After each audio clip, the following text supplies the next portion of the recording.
नमस्कार बच्चों, आप सभी का आज की कक्षा में बहुत बहुत स्वागत है। तो आज हम कक्षा चौथी पाठ्य पुस्तक वीणा से पाठ एक चिड़िया का गीत जो कि एक कविता है, ये पढ़ने जा रहे हैं। तो ये कविता पढ़ने से पहले क्या आपने कभी ये सोचा है कि एक चिड़िया का संसार कैसे उसके अनुभव के आधार पर बड़ा होता जाता है? तो चलिए इस कविता के माध्यम से हम देखते हैं। सबसे पहले मेरे घर का अंडे जैसा था आकार, तब मैं यही समझती थी बस इतना सा ही है संसार। फिर मेरा घर बना घोंसला सूखे तिनकों से तैयार, तब मैं यही समझती थी बस इतना सा ही है संसार। फिर मैं निकल गई शाखों पर, हरी भरी थी जो सुकुमार, तब मैं यही समझती थी बस इतना सा ही है संसार। आखिर जब मैं आसमान में उड़ी दूर तक पंख पसार, तभी समझ में मेरी आया बहुत बड़ा है ये संसार। बच्चों, आप सभी ने कविता मेरे साथ साथ पढ़ी।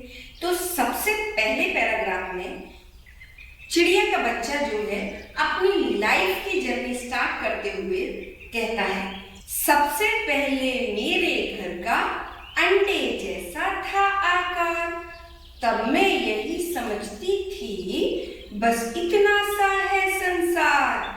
तो इस प्रकार से चिड़िया का बच्चा जब अंडे में होता है और अंडे से जब बाहर निकलता है तो वो ये समझता है कि उसकी दुनिया बस अंडे के जितनी ही छोटी है। इसके बाद वह अंडे से निकलकर जब घोंसले में अपना कदम रखता है और उसकी माँ जो है उसको घोंसले में सुरक्षित छोड़कर दाना चुगने के लिए जाती है, तब वो चिड़िया का बच्चा जो है थोड़ा थोड़ा सा घोंसले में ही हरकतें करता है और देखता है कि मेरी दुनिया जो है ना घोंसले के जैसी है। कैसे?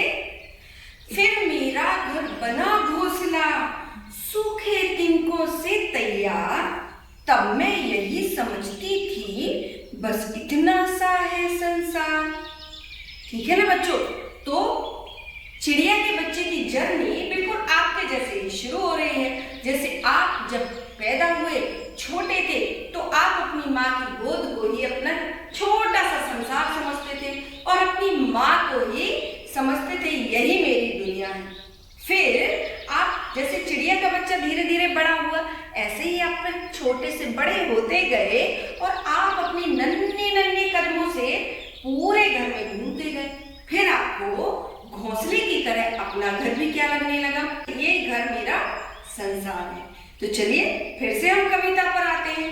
तो फिर मेरा घर बना घोंसला सूखे तिनकों से तैयार, तब मैं यही समझती थी बस इतना सा है संसार। फिर मैं निकल गई शाखों पर, हरी भरी थी जो सुकुमार, तब मैं यही समझती थी बस इतना सा है संसार। तो चिड़िया का बच्चा घोंसले में जब अपनी माँ के द्वारा लाया हुआ खाना खाता है, पानी पीता है, धीरे धीरे वो थोड़ा बड़ा हो जाता है। उसके पंख थोड़े नाजुक होते हैं तो वो अपने घोंसले से खुदकर आसपास की डालियों पर उड़ के बैठने लगता है। तब फिर वो ये समझता है कि उसकी दुनिया तो बस अंडे, अंडे से बड़ी हुई तो घोंसले और घोंसले से बड़ी हुई तो हरी भरी डालियों से तक सीमित है। लेकिन पता है बच्चों, लास्ट में क्या होता है? आखिर जब मैं आसमान में उड़ी दूर तक पंख पसार, तभी समझ में मेरी आया बहुत बड़ा है ये संसार। तो इसी तरह चिड़िया जब आसमान में अपने पंखों को फैलाकर उड़ी, तब उसे समझ में आया कि ये दुनिया तो बहुत बड़ी है।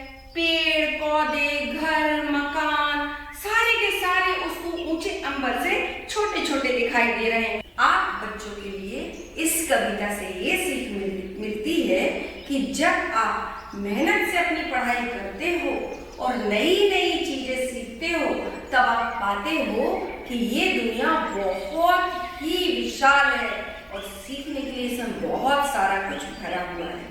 तो चलिए इस कविता से हम कुछ शब्दार्थ देख लेते हैं।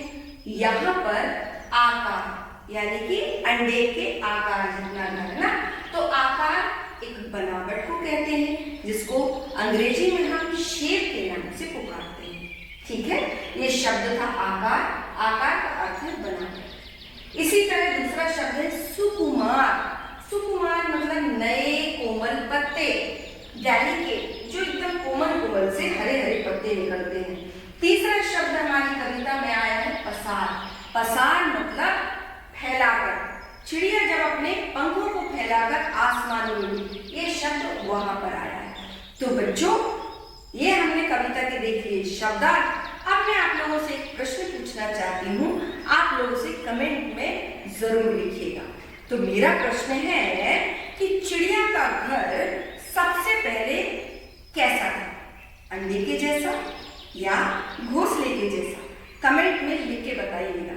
और हाँ, अगर आपको वीडियो पसंद आए तो लाइक कीजिएगा, सब्सक्राइब कीजिएगा और भी पसंद आए तो अपने दोस्तों के साथ शेयर कर दीजिएगा। तो मिलते हैं हम फिर अगले वीडियो